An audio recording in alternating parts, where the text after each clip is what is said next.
Halo, selamat sore semuanya teman-teman. Nah, ini Sore Mas Angga. sambil kita nunggu sore dok. Sambil kita nunggu nih, nunggu 100 orang sebentar lagi dan kita akan mulai. Saya mau ya pembukaan sedikit deh. Jadi hari ini kita mau bahas tentang kecantikan.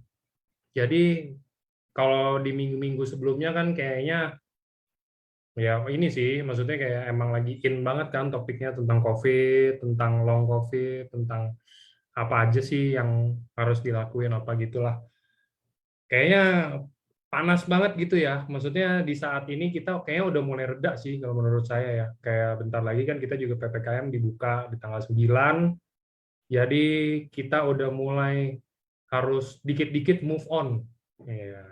Jadi kita harus ganti topik, kita harus putar topik lagi hari ini karena kita tanggal 9 ini kalau jadi udah selesai PPKM berarti kan teman-teman nih bakal beraktivitas normal ya.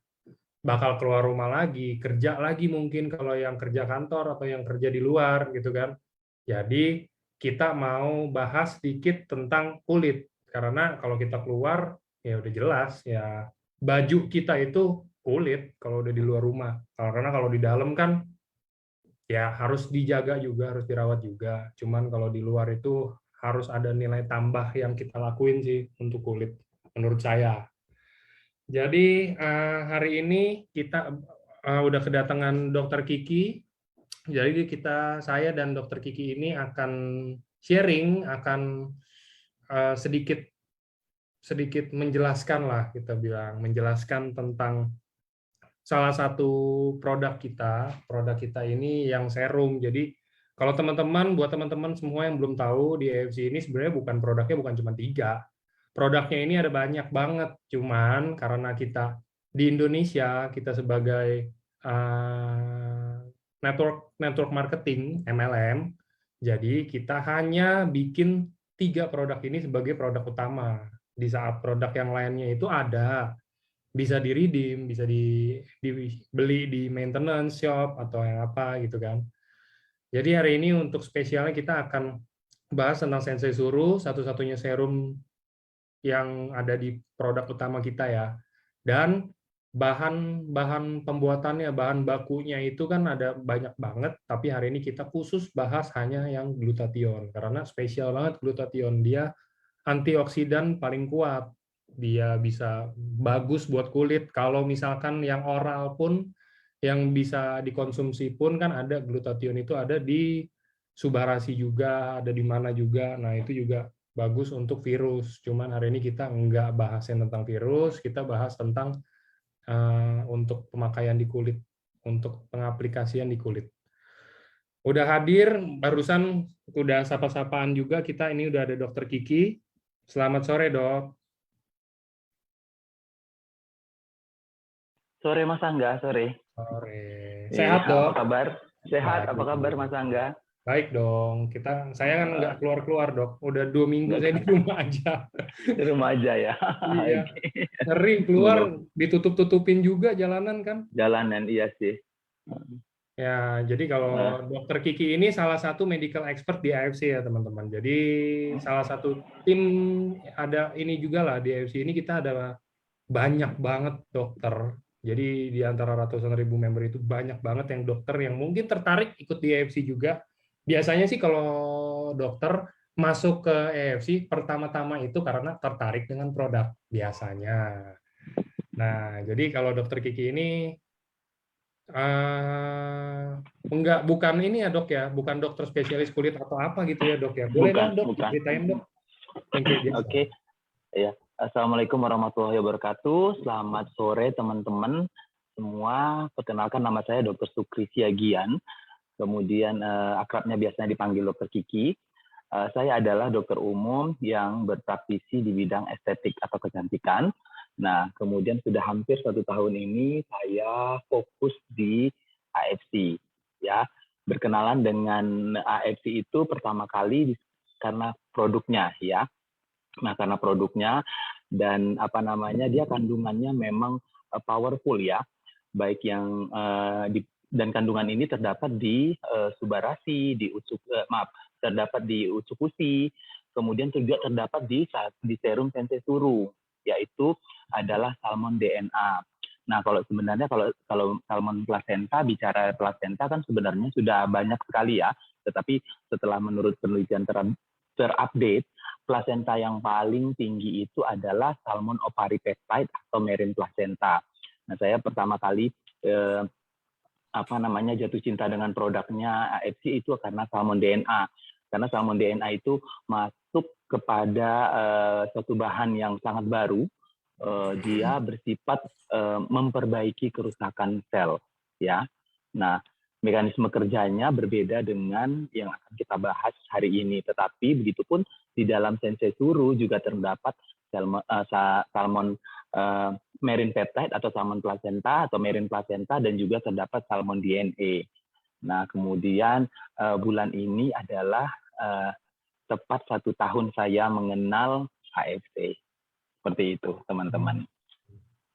Oke, jadi kalau bisa disimplifikasi, Dokter Kiki ini terjun di AFC karena tertarik justru karena bahannya malah, bukan produknya. Bahannya, iya bahannya, Mas Angga. Karena baru AFC yang membawa produk ini secara resmi ke Indonesia. Karena dulunya salmon DNA itu sebelumnya dibawa secara etikal ya. Etikal itu harus melalui peresepan seperti itu.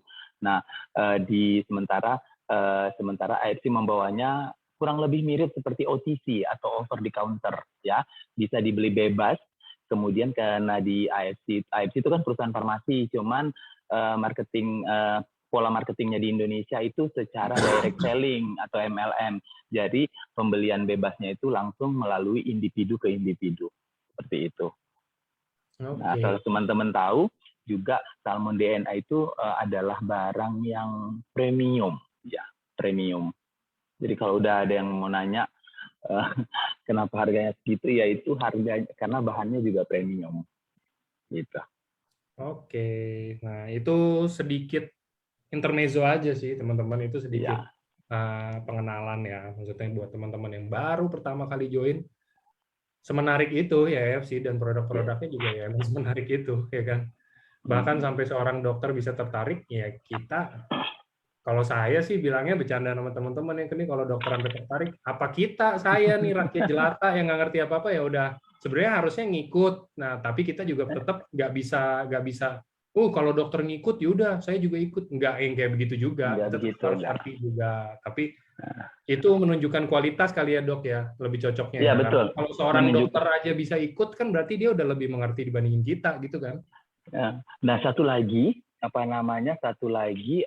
bahwa prediksi saya tidak meleset gitu prediksinya, bahwa waktu itu kan waktu bawain Zoom itu di awal saya bawain Zoom itu kalau nggak salah akhir-akhir tahun lalu apa awal tahun ini, waktu itu kan ada pertanyaan dari salah satu audiens lah menanyakan, kalau memang produknya ini bagus, kenapa tidak masuk formularium nasional gitu. Nah, formularium nasional itu maksud dia masuk ke panduan peresepan gitu. Nah, akhirnya tidak butuh waktu lama, tidak sampai 1 tahun, kemudian produk AFC, SOP Subarasi, dan Utsukushi masuk ke MIMS ya. Itu MIMS itu Monthly Index Medical Supplies.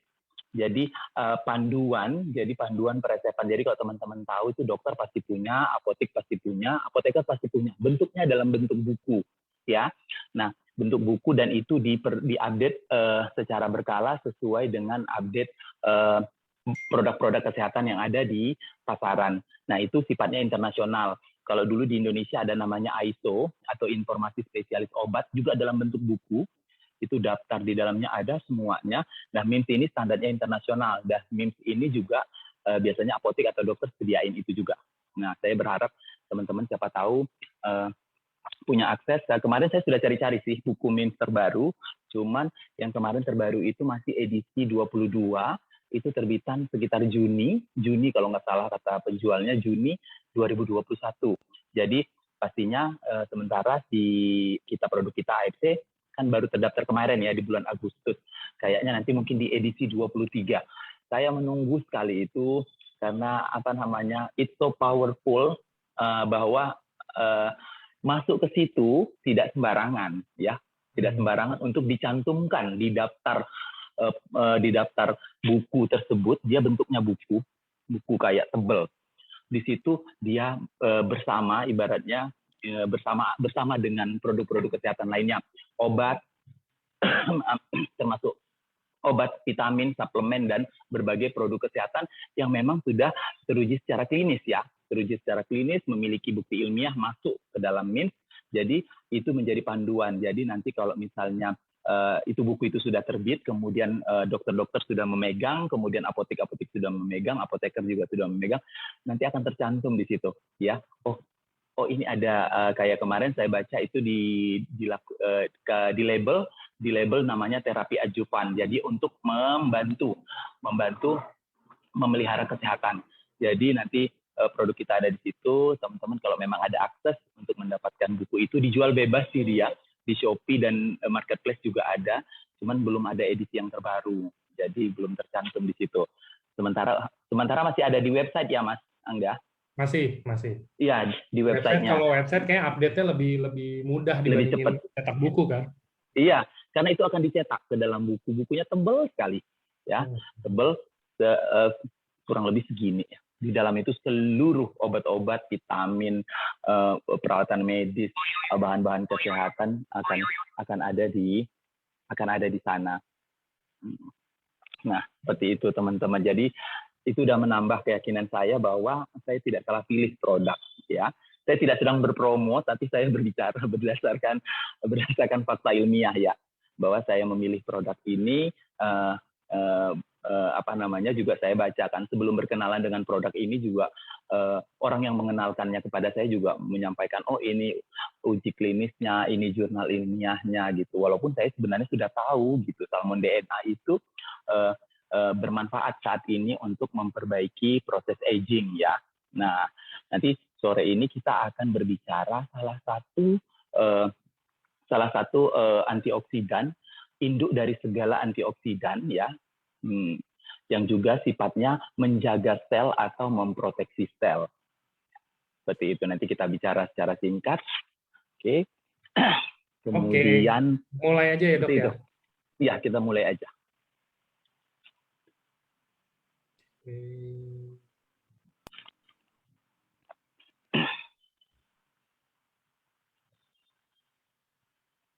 Oke.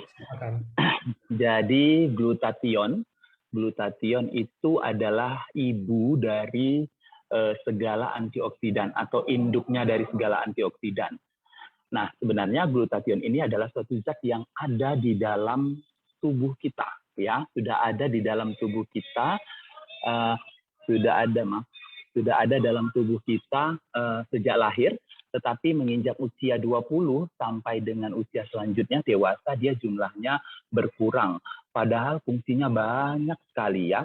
Nanti kita akan bicara mengapa sih gitu sampai dia disebut sebagai ibunya antioksidan gitu, induknya antioksidan. Ya. Oke, next slide Mas Angga. Nah, jadi sebelum kita bicara mengenai antioksidan, teman-teman pasti kan antioksidan di mana-mana semua antioksidan, vitamin C, vitamin E, antioksidan gitu. Apa sih sebenarnya antioksidan? Nah, sebelum kita bicara antioksidan, kita bicara dulu apa sih sebenarnya oksidan gitu. Kan kalau ada antioksidan pasti karena ada oksidan. Ya, yang antioksidan melawan si oksidan. Nah, oksidan itu sebenarnya radikal bebas ya. Radikal bebas itu apa? Itu atom ya, atom ada di alam kemudian bisa masuk ke dalam tubuh kita, molekul yang sangat kecil sekali, memiliki elektron bebas ya. Memiliki elektron bebas yang harusnya berpasangan tetapi dia tidak berpasangan. Nah, sehingga karena dia tidak berpasangan elektronnya ini tadi, dia akan mengganggu dari sekitarnya termasuk dari sel untuk mencari atau melengkapi kekurangan elektron tersebut.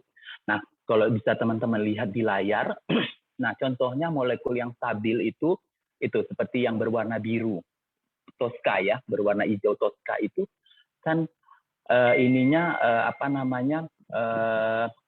elektronnya yang paling luar itu berpasangan semua, ya.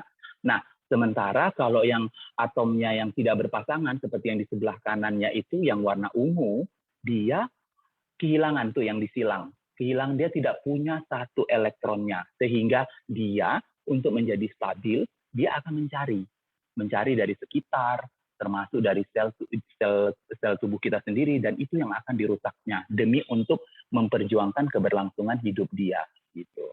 Ya, agak nakal dia. Dan dia disebut dengan radikal bebas. Oke, next slide, Mas Angga.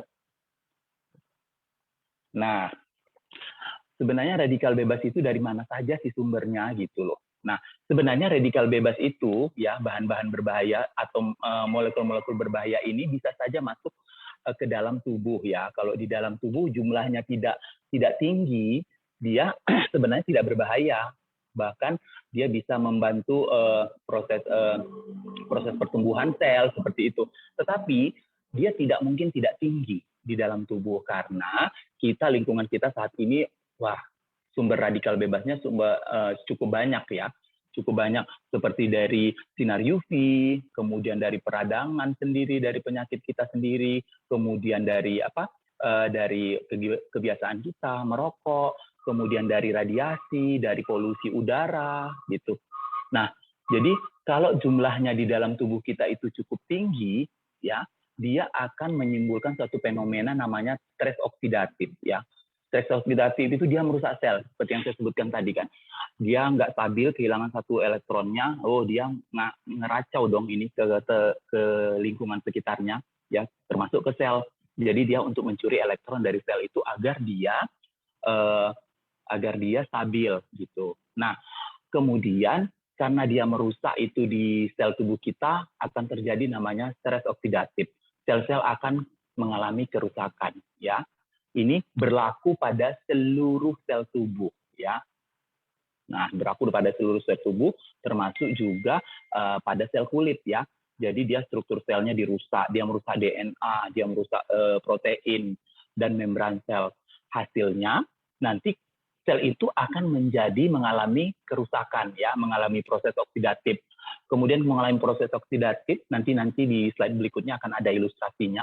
Mengalami proses oksidatif, kemudian selnya proses kehidupan sel menjadi terganggu, kemudian kita gampang terserang penyakit, kemudian kita gampang mengalami penuaan di selnya itu. Nah, itu yang akan kemudian memicu pada sel itu rusak dan akhirnya mati.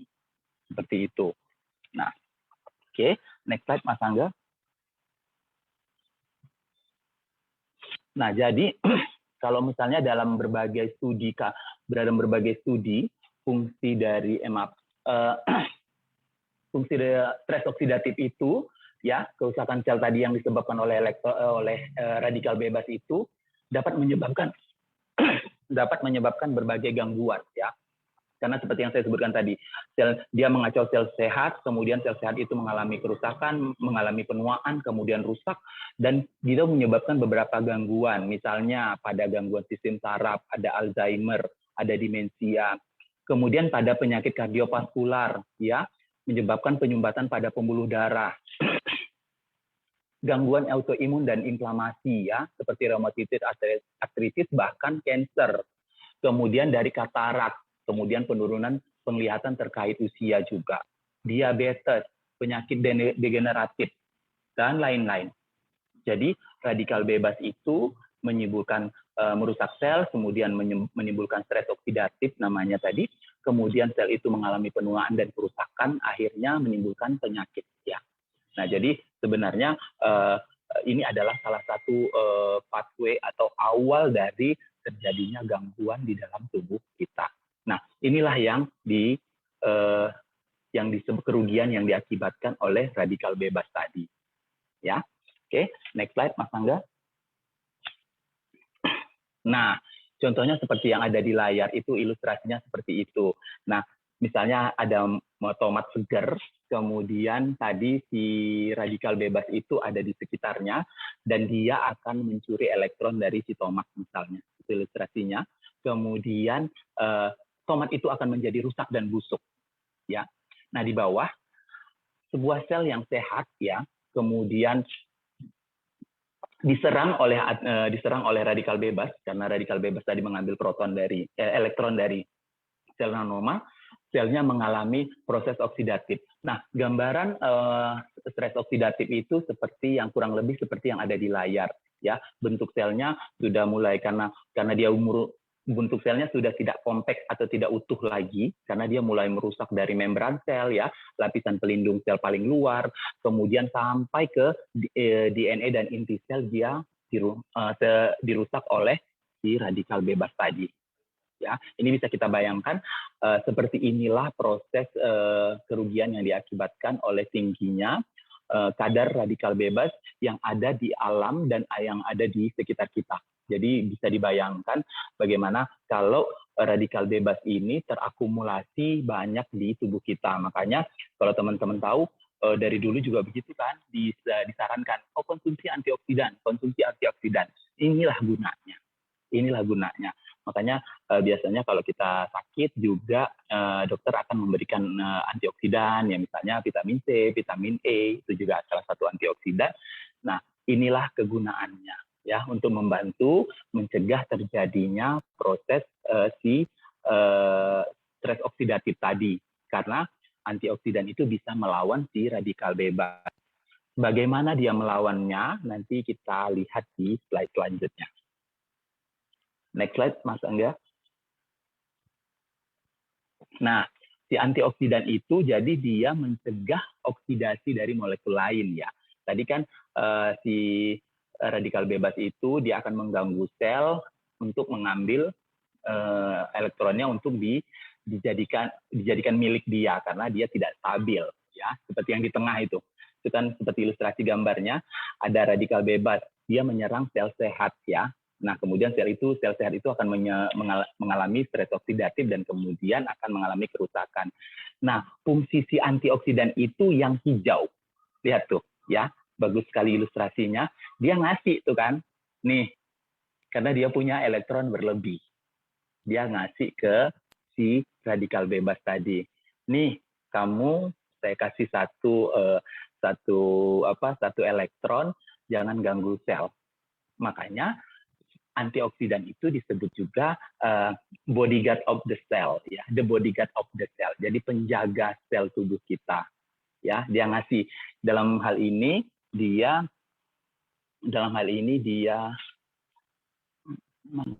Sorry dok, putus saya dok sebentar. Oh, terputus. Oke, nggak apa-apa. Oke. Nah, dalam hal ini cara kerjanya si antioksidan ini disebutnya direct antioksidan, ya. Nah, tidak semua jenis antioksidan yang ada di alam itu bersifat direct antioksidan. Ada yang hanya memutus rantai prosesnya gitu. Nah, tetapi yang akan kita bicarakan si glutathione ini dia bersifat direct antioksidan. Ada lagi yang zat yang bersifat direct antioksidan lainnya. Dan ada di dalam salah satu produk dari AFC, ya, ada dalam salah satu produk kita, yaitu di dalam Sensesuru. Dia juga benar bersifat direct antioksidan, ngasih gitu. Jadi prosesnya bisa lebih singkat. Oke, ini aku kasih kamu satu elektron kepada radikal bebas, kamu jangan mengganggu, gitu. Ya, jangan mengganggu sel sehat. Karena kalau radikal seperti yang kita bicara tadi, bahwa kalau dia sudah mengalami kerusakan, dia mengganggu sel sehat, kemudian sel itu mengalami kehilangan elektronnya, kemudian diganggu oleh si radikal bebas tadi, kemudian dia mengalami stres oksidatif, kemudian dia akan mengalami kerusakan. Sehingga kalau sel itu rusak, fungsi jaringan rusak, fungsi organ akan rusak, ya. Karena kalau kita uruskan dari yang paling besar itu organ, kemudian organ tersusun dari beberapa jaringan, kemudian jaringan itu disusun oleh jutaan sel. Ya, oke. Next slide, Mas Angga.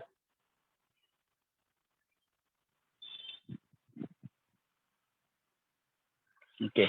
Nah, ini selanjutnya jadi beberapa antioksidan yang jenis-jenis antioksidan itu yang tersedia di alam juga. Ini sudah sering sekali disampaikan oleh Dr. Susilo Rini, ya, beliau menyampaikan pada seminar-seminar kesehatan sebelumnya. Ada yang namanya flavonoid, yaitu terdapat pada teh, coklat hitam, kacang kedelai, sirsa, bayam, ya. Ada yang namanya antosianin, ya, itu terdapat dalam tomat, anggur, delima. Kemudian ada yang namanya beta karoten, ya, terdapat pada wortel, ubi. Beta karoten ini kemudian akan diolah menjadi vitamin A. Kemudian terdapat juga dalam semangka. Ada yang namanya likopen, termasuk terdapat pada tomat, semangka, jeruk. Kemudian ada yang namanya polifenol, terdapat pada kopi, buah ceri, anggur. Kemudian vitamin C dan vitamin E, serta selenium dan zinc juga termasuk antioksidan. Tapi semuanya ini tidak dapat bekerja secara optimal jika tanpa kadar glutathione yang mencukupi di dalam tubuh. Ya, makanya glutathione itu disebut sebagai the mother of all antioksidan. Ya, karena dia jaga, karena jenis-jenis antioksidan yang saya sebutkan selain glutathione itu dia tidak bersifat direct antioksidan. Jadi dia hanya membantu dalam proses untuk mencegah terjadinya stres oksidatif itu. Ya, hanya ada beberapa saja yang bersifat direct antioksidan. Makanya disebutkan glutathione ini sebagai ibu dari segala antioksidan. Ya, oke, next slide, Mas Angga. Oke, nah, the mother of all antioksidan. Kenapa tadi kita sebutkan bahwa glutathione adalah ibu, induk dari segala antioksidan? Karena berdasarkan penelitian juga, tanpa glutathione, antioksidan lain tidak dapat bekerja dengan baik, ya. Karena salah satu fungsi dari antioksidan dari glutathione itu, dia bisa secara bukan hanya secara direct memberikan elektron yang hilang terhadap si radikal agar si radikal bebas itu stabil, tapi dia juga dapat secara langsung mengikat racun-racun yang ada di dalam tubuh, terutama di hati, karena konsentrasi tertinggi glutathione ini ada di dalam hati, kemudian mengawal racun-racun ini untuk keluar dari tubuh. Ya, tetapi harus kita ingat bahwa kadar glutathione ini disebutkan mulai usia 20 tahun ke atas dia semakin berkurang. Jadi artinya kita membutuhkan tambahan dari luar. Ya. Oke, jadi inilah salah satu keistimewaan si glutathione tadi. Jadi kita bisa lihat, teman-teman bisa lihat di layar bahwa glutathione kemudian yang konsentrasinya tertinggi di hati itu akan berikatan dengan racun-racun yang masuk ke dalam tubuh, yang dia akan mengawal racun-racun itu untuk dikeluarkan dari dalam tubuh. Inilah salah satu keistimewaan dari glutathione. Oke, next slide, Mas Angga. Nah, jadi teman-teman bisa dilihat di layar bagaimana sih glutathione itu bekerja di dalam tubuh. Nah, ini saya suka sekali ilustrasinya karena lebih gampang dimengerti, ya. Nah, yang pertama dia membantu penyerapan dari nutrisi karena dia membantu membreakdown, ya. Membreakdown itu dalam hal ini menghaluskan. Jadi ada raw material yang kita konsumsi itu kan nggak bisa serta-merta nutrisinya terserap, ya. Sebagian akan terbuang menjadi kotoran. Nah, di sini si glutathione tadi membantu, ya, membantu untuk membreakdown nutrisi-nutrisi apa saja yang akan kita yang akan diserap oleh tubuh, termasuk dia karbohidrat, protein, kemudian lemak-lemak baik, ya itu akan di breakdown oleh si glutathione. Nah, kemudian dia juga regulate immune response, ya. Jadi sistem imun dia membantu dalam sistem imun tubuh walaupun tidak secara direct, ya, tetapi dia meregulate, ya. Regulate itu meregulasi, membantu gitu. Nah, kemudian dia juga bekerja itu sebagai protect against oxidative stress, seperti yang saya cerita dari awal. Jadi makanya dia juga disebut sebagai the protector of the cell, the bodyguard of the cell, karena dia menjaga sel itu melawan proses oksidatif tadi, ya, dengan cara dia berfungsi sebagai direct antioksidan terhadap radikal bebas. Oke, next slide, Mas Angga.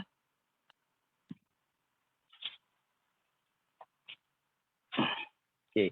Nah, sebenarnya glutathione itu adalah suatu protein ya. Dia gugusnya itu suatu protein yang terdiri dari tiga asam amino utama ya. Jadi kan protein itu disusun oleh beberapa asam amino. Dia terdiri dari glutamic acid, L-cysteine, dan L-glycine.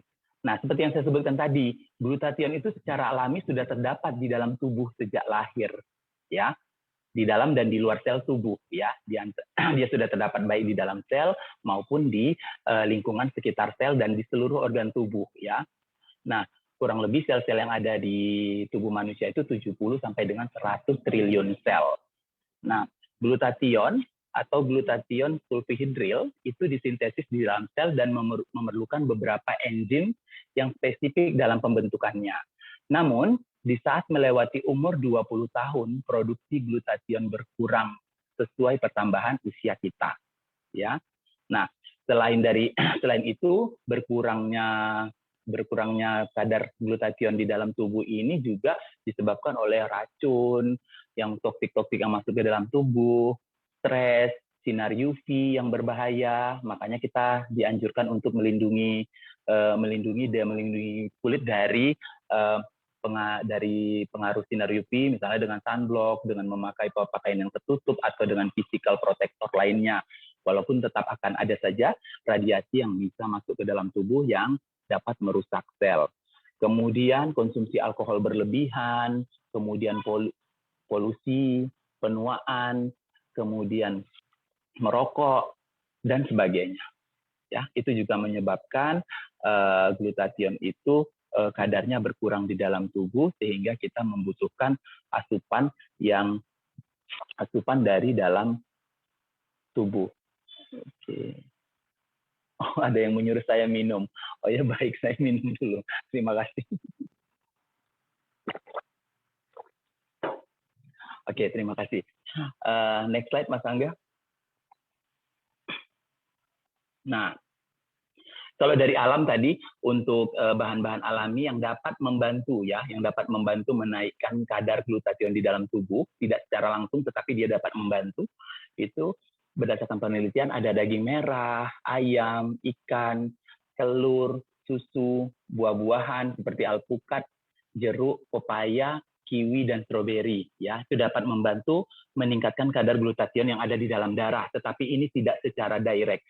Ya, jadi kita bisa bayangkan bahwa tadi disebutkan di dalam tubuh manusia itu ada 70 sampai dengan 100 triliun sel. Ya, jadi ini semuanya kehidupannya harus dilindungi oleh si bodyguard dari sel itu, yaitu si glutathione. Ya, jadi kita jika hanya mengandalkan dari konsumsi bahan alami saja, kebutuhan glutathione kita tidak akan terpenuhi. Ya, sementara kebutuhan glutathione harian itu antara 50 mg sampai dengan 600 mg per hari. Jadi kalau kita hanya mengandalkan dari bahan alami, jadi ini bahan alami ini begitu kita serap ke dalam tubuh tidak serta-merta dapat meningkatkan kadar glutathione kita secara signifikan, karena kan akan diserap dulu, kemudian dirusak, ada yang beberapa dirusak oleh proses pencernaan seperti itu. Jadi oleh karena itu kita membutuhkan asupan glutathione dari luar tubuh. Oke, next slide, Mas Angga. Nah, jadi selain di kulit ini adalah benefit dari si glutathione. Bisa dilihat dari layar mengapa penting sekali, ya. Nanti kita akan berbicara, tapi saya senang sekali ya, produk AFC itu baik Subarasi maupun Utsukushi itu mengandung glutathione, ya.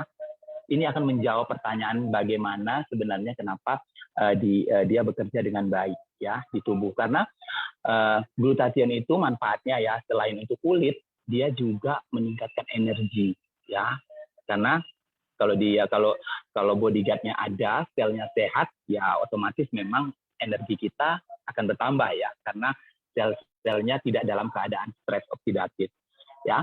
Kemudian slow down the aging process ya, slow down the aging process, jadi dia memperlambat proses penuaan, bukan hanya di sel tubuh tetapi juga di sel kulit, ya. Jadi di sel kulit, di sel tubuh, seluruh sel tubuh dia akan membantu untuk memperlambat proses penuaan. Kemudian dia mengurangi ketidaknyamanan atau sakit pada nyeri pada sendi dan otot. Kemudian dia menguatkan sistem imun, karena tadi kita bicara bahwa kita sudah lihat tadi di slide sebelumnya bahwa dia regulate imun system, ya, salah satu cara kerjanya di dalam tubuh. Kemudian dia juga mendetok hati, mendetok liver dan sel-sel. Kemudian dia juga meningkatkan fokus kita, ya. Kemudian dia juga meningkatkan kualitas tidur.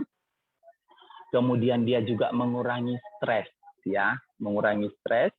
Kemudian dia meningkatkan kualitas dari kulit, ya. Kemudian dia juga juga untuk performance atletik, ya, untuk atletik dan untuk recovery. Jadi kalau misalnya teman-teman pernah konsumsi kemarin tuh misalnya konsumsi Utsukushi, saya ini sendiri kalau misalnya saya lagi habis olahraga itu kan sendi-sendi semua sakit, ya, otot semua sakit karena baru mengalami proses pemecahan gitu. Nah, konsumsi Utsukushi itu besoknya sudah enak lagi, ya, sudah tidak perlu pakai koyok lagi gitu, atau pakai biasanya saya itu penghilang rasa sakit seperti itu, tidak perlu, itu udah saya alami sudah lama. Jadi begitu saya konsumsi, besoknya kondisi tubuh itu akan lebih enak, sudah kembali seperti mula. Nah, di sini tuh manfaat glutathionnya, ya. Jadi dia meningkatkan performa kita maupun masa recovery atau penyembuhan. Oke, next slide, Mas Angga. Nah, kalau kita bicara mengenai kulit, ya, secara spesifik, glutathione itu, ya, fungsinya itu satu, ya, dia untuk skin lightening atau mencerahkan, ya, karena dia memiliki sifat anti melanogenik properties, ya. Nanti setelah ini kita lihat slide-nya bagaimana dia mencegah pembentukan sel kulit gelap itu. Nah, jadi si glutathione itu dia bersifat anti melanogenik sehingga kulit kita itu warnanya tetap selalu cerah, ya, karena dia mengkonvert melanin itu, ya, melanin itu sel kulit gelap, dia akan mengubahnya ke warna yang lebih terang, ya. Jadi melanin itu sel kulit gelap itu ada dua jenis, ada eumelanin dan pheomelanin. Eumelanin itu yang untuk yang lebih gelap, pigmen yang lebih gelap. Kemudian pheomelanin itu pigmen yang lebih terang. Nah, di situ dia tetap akan convert perubahan sel kulit, perubahan melanin kita itu ke arah yang lebih cerah, ya, ke arah yang lebih cerah. Makanya dia fungsi yang pertamanya itu untuk skin lightening, ya, atau skin whitening. Nah, kemudian dia juga mengurangi pigmentasi berlebih, ya. Mengurangi pigmentasi berlebih bagaimana? Nah, jadi kan di dalam tubuh proses pembentukan pigmen melanin itu kan akan terus-terusan, tidak berhenti, ya. Nah, di sini dia itu mendeactivate, ya. Dia tidak aktifkan, ya, menonaktifkan kerja dari enzim tirosinase yang berperan dalam perubahan atau pembentukan sel pigmen kulit gelap, ya. Pembentukan melanin itu dipengaruhi oleh enzim tirosinase. Nah, di sini dia si glutathione tadi menonaktifkan, ya, sehingga bisa mengurangi pigmentasi yang berlebih. Jadi misalnya ibaratnya katakanlah seseorang, ya, saya ada contoh pasien gini, dokter, saya pakai sensei suru gitu, tetapi kulit saya itu tidak putih seperti dokter, dia sebutkan begitu. Padahal kulit saya juga tidak putih-putih amat, ya. Nah, saya sebutkan, saya lihat warna kulitnya. Nah, jadi dia tidak otomatis memutihkan, jadi dia akan secara bertahap, ya, secara bertahap itu yang disebutkan dari fungsi dari yang kedua tadi, reduce excess pigmentation. Jadi kulit yang gelap akan diubah dulu, akan diperbaiki menjadi tidak terlalu gelap, ya. Kemudian dengan seiringnya waktu dan adaptasi sel dia akan menjadi lebih cerah gitu. Nah, jadi dia Fungsi yang kedua itu dia mengurangi pigmentasi yang berlebih. Pigmentasi yang berlebih itu juga terdapat pada tubuh kita. Misalnya pada ketiak, pada kulit lipatan-lipatan seputih apapun orangnya, atau secerah apapun dia, sebanyak apapun pigmen eumelaninnya di dalam kulit, di dalam tubuhnya, pasti di bagian-bagian tubuh tertentu itu akan ada excess pigmentation atau pigmentasinya yang berlebih, seperti yang saya sebutkan tadi, di ketiak, di lipatan, kemudian di leher itu. Nah, dia di situ fungsinya mengurangi pigmentasi, pembentukan pigmen yang berlebih, ya. Nah, kemudian fungsi yang ketiganya itu lagi, manfaat yang ketiganya adalah dia meningkatkan tekstur, ya, tekstur kulit. Nah, tekstur kulit itu, jadi kan tadi yang kita sebutkan radikal bebas tuh yang berasal dari polusi, kemudian berasal dari racun-racun atau toksin yang berada di luar tubuh, itu akan didetoksifikasi oleh si glutathione, karena itu yang akan menyebabkan kerusakan pada sel kita. Kemudian misalnya pada kulit kita itu akan berkerut seperti itu, kemudian dia tidak kencang lagi, teksturnya tidak merata seperti itu. Nah, di situ glutathione tadi berfungsi untuk meningkatkan atau memperbaiki daripada tekstur daripada kulit, ya. Nah, kita lihat even out skin tone, ya. Jadi dia, karena dia tadi itu berperan di dalam pembentukan melanin. Jadi pembentukan sel kulit gelap untuk tidak ke arah gelap, ya. Jadi dia di situ dia mengenhance, ya. Saya sebutkan tadi seperti kasus pasien tadi. Jadi dia mengenhance, ya, dia menambah. Jadi dia meningkatkan warna sel kulit kita, ya. Dia even out skin tone. Jadi kalau orang pun misalnya selama ini kulitnya itu cerah gitu, kulitnya cerah sih, tetapi tidak terlihat sehat, tidak terlihat glowing gitu. Nah, di sini bisa dibantu oleh si glutathione tadi, karena dia even out the skin tone, ya. Jadi lebih mengenhance, lebih apa bahasa Indonesia aja, lebih menambahkan gitu, lebih menambahkan, ya, lebih menambahkan lagi bahwa biar warna cerah kulitnya itu lebih terlihat lagi, ya. Nah, dia juga bikin kulit glowing, ya, create a bright glowing complexion, ya. Karena makanya tadi dari awal saya jelaskan bahwa bagaimana sih fungsinya itu, fungsi si glutathione itu sampai dia disebut sebagai the mother of all antioksidan, karena dia memang berperan menjaga sel. Dia menjaga sel, kemudian dia ikut berperan dari awal tingkat kehidupan, dia ikut berperan dalam kehidupan sel, ya. Jadi dia fungsinya salah satunya kalau kita tambahkan lagi asupan dari luar atau kita gunakan produk yang mengandung glutathione, dia itu bisa menambahkan warna kulit yang cerah, kemudian glowing, ya, karena dia adalah salah satu antioksidan paling kuat, dan dia juga adalah ibu dari segala antioksidan, ya. Nah, kemudian manfaat yang selanjutnya adalah dia melawan tanda-tanda penuaan, ya, melawan tanda-tanda penuaan. Karena seiring bertambahnya usia, kemudian produksi kolagen kita yang membentuk jaringan ikat, ya, termasuk kulit itu akan berkurang. Nah, di sini dia memiliki manfaat, ya, memiliki properties, memiliki kemampuan untuk memboosting, ya, untuk memboosting itu meningkatkan proses pembentukan, ya, memboosting. Jadi dia punya manfaat lain, dia bisa meningkatkan proses produksi dari si kolagen. Jadi dia kolagen boosting.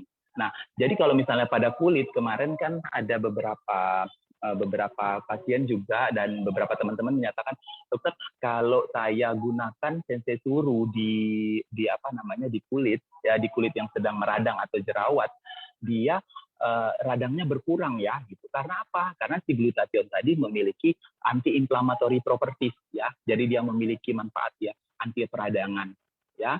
Jadi dia membantu secara keseluruhan dia membantu membalikkan atau to slow down atau menghambat memperlambat proses dari penuaan itu sendiri ya. Selain dari tadi kita ketahui dari awal memang dia menjaga sel itu untuk tidak mengalami proses oksidatif. Nah, bisa teman-teman bayangkan itu di dalam tubuh ya, di dalam tubuh kita konsumsi, kemudian tetapi yang terlihat ya, tetapi bisa juga kita tambahkan di luar tubuh, misalnya di kulit ya, di kulit kita tambahkan bahan-bahan, kita tambahkan produk-produk yang mengandung glutathione untuk antioksidan yang secara lebih cepat bisa terserap ke dalam kulit dan bisa bermanfaat bagi sel-sel kulit ya, seperti yang disebutkan ini di fungsinya yang terakhir itu dia fight the sign of aging ya, termasuk itu kerutan halus, kemudian kulit yang kendur, dan juga pada iritasi kulit yang iritasi karena dia memiliki kegunaan lain atau manfaat lain sebagai anti-inflamatori ya. Oke, next slide Mas Angga. Oke, nah ini yang saya sebutkan tadi. Nah, gimana sih sebenarnya kerjanya glutathione? Makanya lah selain dia, mengapa dia disebut sebagai induknya, ya, induknya glutathione. Nah, satu dia, selain dia to direct ya, tadi ke radikal bebas dia ngasih nyumbang elektronnya. Satu elektron biar radikal bebasnya menjadi aktif dan tidak merusak sel. Nah, selain itu pada kulit dia menghambat aktivitas enzim tirasenase secara langsung ya, seperti yang kita sebutkan tadi di atas bahwa melanin itu atau sel kulit gelap kita itu terdiri lagi dari dua jenis, yaitu eumelanin yaitu sel kulit gelap dan pheomelanin dan sel kulit yang lebih terang. Nah, jadi dalam proses pembentukan eumelanin itu enzim tirosinase itu berfungsi. Nah, di situ si glutathione menghambat proses aktivitas dari enzim tirasenase sehingga proses perubahan menjadi eumelanin itu dihambat oleh si glutathione. Nah, kemudian radikal bebas yang dapat mengaktifkan enzim tirosinase itu kan dia radikal bebas. Kemudian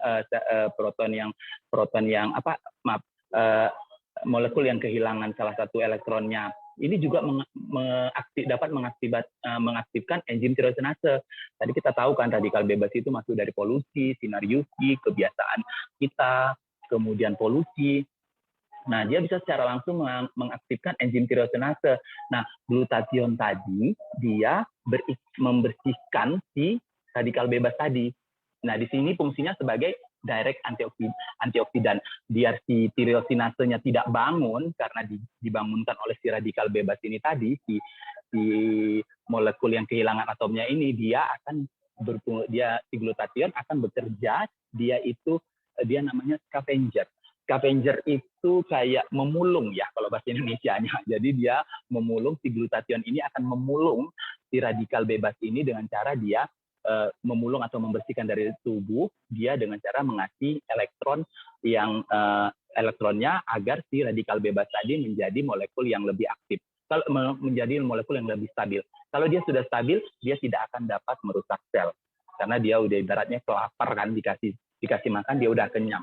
Nah, begitu si radikal bebas berubah menjadi molekul yang lebih stabil, dia tidak dapat mengaktifkan enzim tirasenase sehingga proses pembentukan sel pigmen sel kulit yang lebih gelap dalam hal ini eumelanin itu dapat dihambat ya. Nah, kemudian ada lagi namanya satu asam amino juga namanya cysteine. Ini dia berperan dalam sintesa pembentukan sel kulit gelap terutama eumelanin ya, terutama eumelanin. Nah, di sini glutathione-nya itu dia secara alami, memang glutathione itu kalau ada glutathione jumlahnya mencukupi di dalam tubuh kita termasuk di kulit, dia akan terhidrolisis oleh si cysteine ya. Nah, kita tahu sendiri tadi kalau dia udah berikatan dengan cysteine, kita tahu sendiri tadi proses bahwa si glutathione itu aja menghambat si tirosinase. Sementara salah satu zat yang berfungsi dalam proses pembentukan eumelanin itu adalah si cysteine. Kalau dia sudah berikatan, ibaratnya sudah menempel secara alami dengan cysteine, maka proses pembentukan melanin itu akan cenderung ke pheomelanin, ya, pigmen kulit yang lebih terang dibandingkan yang lebih gelap, ya. Makanya kita bisa lihat tuh paling atas sistem dia akan cenderung ke sana, mengarahnya ke pheomelanin, ya, mengarahnya ke kulit yang lebih gelap. Nah, inilah inilah bagian yang menjelaskan bagaimana si glutathione itu, yang salah satunya merupakan kandungan di dalam sensei suruterum, dia bersifat mencerahkan di sini fungsinya, ya, dijelaskan oleh reaksi kimia yang ada di sebelah kanan. Mudah-mudahan penjelasan saya yang ada di sebelah kiri bisa menjelaskan secara lebih mudah dipahami terhadap proses reaksi kimia yang terjadi di dalam tubuh, ya, proses alami. Oke. Nah, next slide, Mas Angga. Nah, jadi kan selama ini, Dok, glutathione itu penggunaannya seperti apa? Penggunaannya itu bisa secara oral ataupun parenteral. Oral itu diminum, ya, dikonsumsi. Kemudian bisa juga secara parenteral. Parenteral itu salah satunya secara IV, intravena, disuntikan. Dan kemudian secara topikal. Nah, penelitian terbaru sudah menemukan bahwa penggunaan glutathione yang aman itu adalah secara oral dan topikal. Topikal itu dioles, ya, secara oral dan topikal. Wah, kita lengkap nih. Secara oral ada subarasi dan usupusi yang keduanya mengandung glutathione. Nah, secara topikal yang dioles kita ada sensei suru, ya, sensei suru. Nah, kemudian kalau ini di sebelah kanan ini, di bawahnya ini ada daftar. Ini adalah penemuan penelitian terbaru. Efek-efek samping apa saja yang didapatkan jika si glutathione tadi disuntikkan, ya. Ada yang bisa menyebabkan, ini berdasarkan sampel yang laporan kasus yang diterima. Nah, ini ada yang menyebabkan rash, ya, kemerahan pada kulit, sampai yang serius, sampai ke menyebabkan yang lebih fatal, namanya Stevens-Johnson syndrome. Nah, ini adalah sindrom autoimun salah satu yang fatal. Kalau teman-teman pengen lihat penampakannya seperti apa, nanti boleh di googling, namanya Stevens-Johnson syndrome. Ya, ada juga yang menimbulkan toxic epidermal necrosis, ya. Ada yang jadi bagian kulitnya malah menjadi membusuk, ya. Ini karena mungkin di boosting terlalu dalam jumlah yang banyak, ya, langsung jumlah yang banyak. Karena kalau misalnya kita konsumsi secara oral ataupun topikal, itu kan tidak serta-merta semuanya terserap secara sempurna. Maksudnya dosisnya tidak boosting, ya. Jadi misalnya katakanlah kalau kita konsumsi 50 mg per hari, mungkin terserap antara 20-30%. Selebihnya mungkin dirusak oleh atau terbuang dari tubuh. Itu karena metabolisme tiap orang berbeda-beda. Tetapi kalau dia disuntikkan ke dalam darah, dia akan segitu. Misalnya masuknya 600 mili, akan masuk 600 mili. Nah, inilah yang potensi yang bisa ditimbulkannya. Nah, kemudian ke laporan kasus yang kedua itu ada severe abdominal pain, ya. Nah, dia mengalami nyeri yang sangat parah di perut karena dia menerima suntikan secara intravena ke pembuluh darah, disuntikan itu 2 kali dalam seminggu, ya. Kemudian ada laporan kasus lagi thyroid dysfunction, ya. Ya, tiroidnya mengalami gangguan fungsi, ya. Kemudian ada lagi gangguan fungsi ginjal, ya, sampai bisa menyebabkan ke gagal ginjal, ya. Nah, ini ada laporan kasus dari Zubair dan teman-teman et al. Dia menyebutkan 32% kasus yang ditangani dengan intravena glutathione itu mengalami liver dysfunction, ya, mengalami gangguan pada hati, ya. Kemudian ada lagi komplikasi yang lainnya, ini karena secara human error, ya. Ada terbentuknya emboli, terbentuk udara di dalam pembuluh darah, kemudian menyebabkan ada yang infeksi, kemudian kemudian dari penggunaan ini, kalau ini human error, ya, karena tidak steril penggunaan. Nah, seperti itu. Jadi kalau misalnya untuk yang aman itu adalah secara oral dan topikal. Nah, kemarin tadi mungkin ada pertanyaan teman-teman gini, dok, kalau saya konsumsi Subarasi, Utsukushi, kemudian saya pakai lagi Sensei Suru mengandung glutathione gitu. Waduh, kebanyakan dong di dalam tubuh. Tidak, ya, tidak kebanyakan. Karena apa? Dosis maksimal dari glutathione itu sendiri yang dibutuhkan oleh tubuh per hari itu 50 sampai dengan 600 mg. Sementara yang kita konsumsi tidak sebanyak itu. Tidak dalam satu saset itu isinya glutathione semua, tidak dalam satu botol si Sensei Suru itu isinya glutathione semua. Jadi jumlahnya kecil ya. Dan karena ini adalah sifatnya, apalagi kita konsumsi, kita pakai ke dalam tubuh, dia akan mengikuti proses metabolisme bagi tubuh. Tidak semuanya akan terserap, sebagian juga akan terbuang karena proses metabolisme yang berbeda-beda pada tiap orang. Nah, jadi tidak usah takut akan berlebih ya. Nah, kemudian tubuh juga memiliki apa namanya mekanisme sendiri untuk mengeluarkan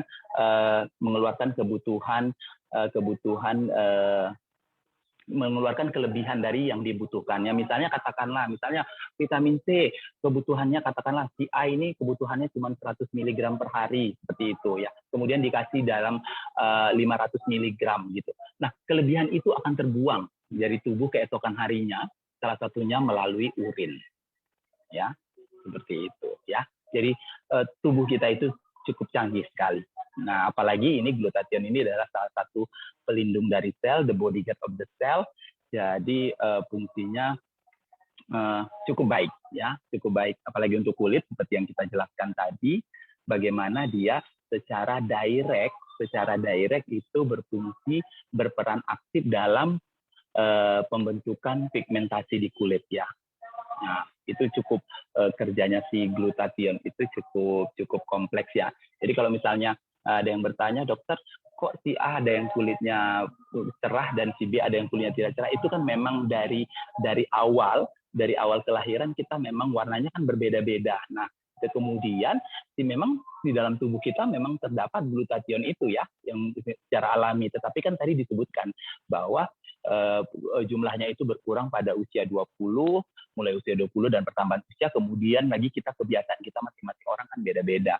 Yang dapat selain dari berkurangnya glutathione di dalam tubuh kita itu karena pertambahan usia, juga karena kan lifestyle tiap orang beda-beda. Ya, seperti disebutkan tadi, ada yang disebut oleh toksin, kemudian stres juga meningkatkan penurunan glutathione di dalam tubuh. Nah, seperti itu. Jadi mekanisme metabolisme tiap orang itu tidak sama. Oke. Next slide, Mas Angga.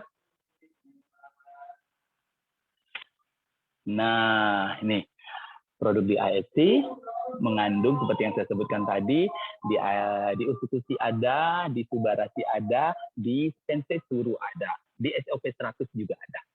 Ya, teman-teman kalau perhatikan kembali bahwa bahan-bahan yang terkandung di ketiga produk ini, termasuk 4 produk, termasuk dengan SOP 100+, juga mengandung glutathione. Nah, tadi kita sudah bicara bahwa setelah begitu pentingnya, glutathione itu tidak hanya untuk kulit, tetapi untuk seluruh tubuh. Ya. Jadi kalau misalnya saya punya beberapa pasien yang mengkonsumsi ini, termasuk juga tetangga, mereka menyebutkan bahwa memang saya juga melihat mereka mengakui bahwa kulit menjadi lebih sehat, lebih fresh, gitu, karena karena si glutathione sebagai penjaga, sebagai bodyguard of the cell itu bekerja. Oke, baik. Mungkin ini slide terakhir. Oke. Ya, next slide habis ya, Mas Angga. Oke, ya. Terima kasih. Semoga bisa bermanfaat, menambah pengetahuan kita masing-masing. Ya, terima kasih. Oke. Mau mulai langsung tanya jawab atau dokter ada Boleh. kejutan? Ada. Oke. Saya hari ini sedikit berbeda. Saya ada kejutan. Saya sebagai rasa senang, sebagai rasa bahagia saya berkenalan dengan ASC. Ini kurang lebih di bulan ini di bulan ini tahun lalu saya mulai mengenalkan, dulunya cuma konsumsi sendiri, dulunya hanya mengkonsumsi sendiri. Jadi saya saat ini kemudian di bulan Agustus, tepatnya di bulan tanggal 17 Agustus saya mulai mengenalkan.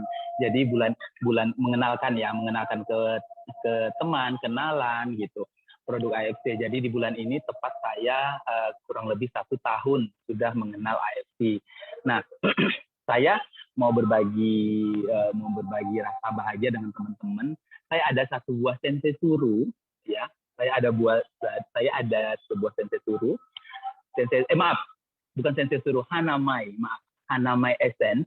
Hanamai Essence ini isinya galactomyces, bagus sekali untuk melembabkan, juga dia memiliki fungsi mencerahkan, juga anti iritasi, anti inflamasi.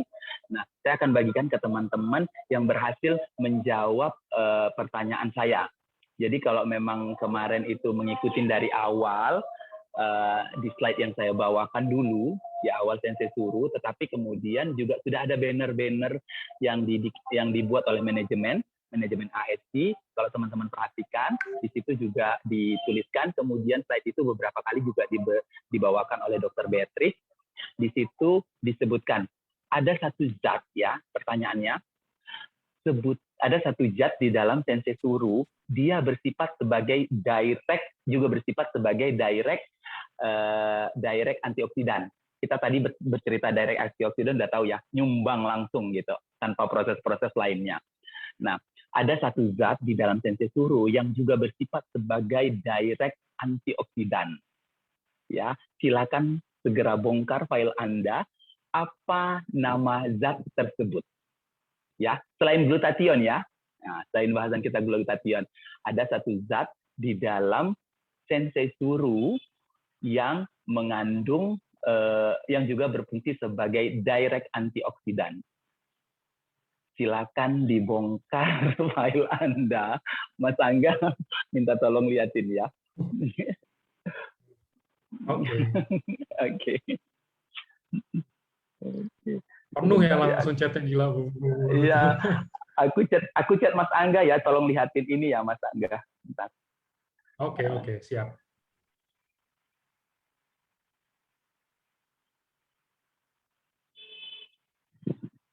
Masuk nggak? Nah, itu Mas Angga, aku udah chat.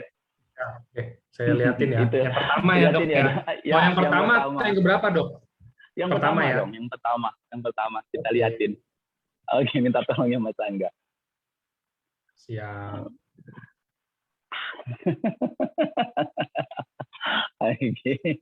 Ini ada yang benar, cuman kurang satu huruf. Kurang lengkap ya. Harus lengkap. Kurang satu huruf doang sih di belakangnya doang. Okay. Ya udah, jadi ada juga di bawahnya. Ada yang lebih lengkap ya. Aku lihat ada yang lebih lengkap. Karena itu harusnya lebih lengkap ya, harus lebih lengkap karena berbeda nanti artinya nanti berbeda. Oke, karena dia berbeda. Ada yang wow. Ini atas ada siapa nih. Siapa yang paling pertama ini Tata. Namanya siapa? Tata. Wah, Tata. Itu serius? Iya. Itu siapa, Dok? Apa? Itu Tata. Itu mitraku di Bandung. Itu timku di Bandung. Masa? Pas sudah ikuti dokter ketahuan. Ngikutin ya. Oke. Jadi pisah atau mau cari lagi? Nggak apa-apa timnya atau gimana, Dok? Oke. Karena aku kenal, nggak apa-apa, satu lagi. Tapi akan dapat juga dari luar timku juga. Tadi udah ada yang pertama, apa kasih aja lah, dia udah ini ya kali ya, Dok. Ini dia tulisnya hydrolyzed collagen, tapi nggak ada N-nya doang. Kurang N doang. Yang mana? Kecepatan. Siapa tuh? Ada nih dari Doraemon Squad, Pauliza. Itu harusnya bentar ya. Aku lihat tunggu. Namanya Pauliza. Tulisannya apa ya? tulisannya Oh, hydrolyze. udah benar bener ya? sebenarnya dia. Kurang Udah N doang benar. kan ya dok ya? Iya, kurang endo. Berarti dia yang pertama. Oke, Berarti kalau dia gitu yang berarti pertama. dari Doraemon Squad Pauliza nih yang menang. Nah, Pauliza, maaf ya. Nanti mungkin benar. rezekinya next time. Itu ya benar hydrolyze kolagen. Oh, kurang N aja dia ya. Itu oke, Iya, nggak dia apa-apa. kurang. Oke, Oke, nggak apa-apa. kalau gitu. Nanti Selamat nih dari Doraemon Squad Pauliza mau eh, berarti nanti bisa kontak dichatkan ke ke aku boleh, ke Mas Angga boleh alamatnya. Juga Mbak Tata nggak apa-apa. Nanti Mbak Tata aku ada ini alamatnya. Oke, Oke, kalau gitu dari Pauliza juga nanti langsung ke Dokter Kiki ya, Dok. Bisa boleh, boleh Dok, boleh. tolong dikasih nomor handphone dokter aja.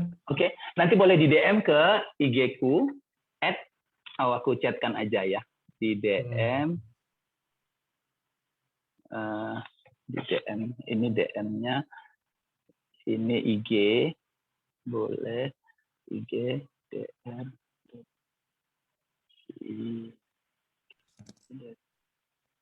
Siagian. Nah, itu ya Mbak Pauliza dan Mbak Tata. Kalau Mbak Tata, aku tahu alamatnya.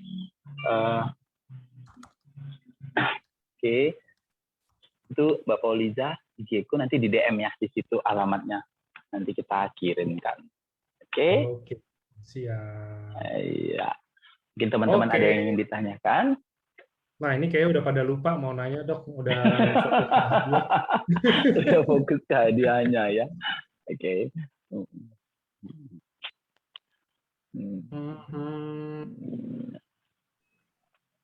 Oke, ini saya bantuin cari pertanyaan juga. Terima kasih. Metulta AFC dokter. Terima kasih.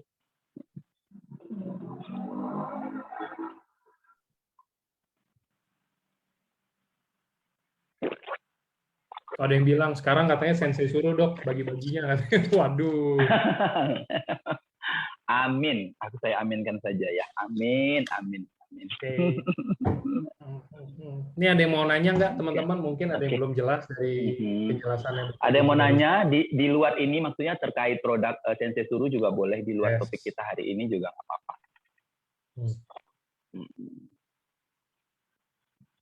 Oh itu minum utuh. Oh ini malah pertanyaan utuh. Mahnya sakit. Minumnya setelah makan atau sebelum makan gitu. Ya. Jadi oke, bantu aja jawab. Jadi minumnya setelah makan atau kalau dia ada gangguan mah seperti yang disebutkan Dokter Wijaya dulu. Sebelumnya dulu pernah disebutkan bahwa minumnya harus setelah makan dulu, ya gitu. Itu yang pertama. Kemudian yang kedua, kalau memang dia memang selama ini memang sudah ada gangguan mah, berarti minum dulu obat mahnya, misalnya antasidakah sebelum makan, kemudian makan, dan konsumsi dengan konsumsi usukusi. Nah, kalau saya biasa sarankan kalau bagi teman-teman yang ada pasien atau pasien yang mengalami ada gangguan mah, dia konsumsinya jangan terlalu jauh dari jarak makan gitu. Nah, 30 menit sampai dengan 1 jam itu oke. Kadang-kadang ada orang begini, makan malam jam 7 malam, nanti minum susunya jam 10. Ya. Nah, takutnya tergantung sih ya dok, berarti badan orang kan beda-beda ya dok ya. Maksudnya iya, ada yang beda-beda. cocok sebelum makan, ada yang cocok setelah Iya, makan. Gitu beda-beda. Karena kan gini, tapi biasanya pun itu Mas Angga, itu hanya proses, ibaratnya proses healing crisis ya.